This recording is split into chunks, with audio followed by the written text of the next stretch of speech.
एडा होची शानदार मैच आम गाँव में होची एठी सब काम करसंती समस्त तमे जटी खेलियार अछि नाइट मैच होची आसीबा आऊंगे यहाँ पर खेल के जाऊंगे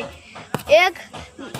फॉर्म में रात में आऊंगे जितने रात में आऊंगे चलेगा लेकिन 12 बजे कम रात 2 बजे आना तो चलेगा 12 ये 4 बजे आऊंगे खेल नहीं सकते क्योंकि ना 4 बजे ये हो जाए ये बंद हो जाएगा खेल सब भागेंगे सो जाएंगे और हमारा गांव हमारा बारहल में हो रहा है खेल।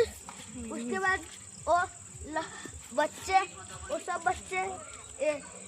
वाल बांध रहे हैं पत्थर हटा रहे हैं पत्थर हटा रहे हैं वो लाइट लगा है ना लाइट लेके लाइट लगा है ये दोनों पकड़ाई खेले हैं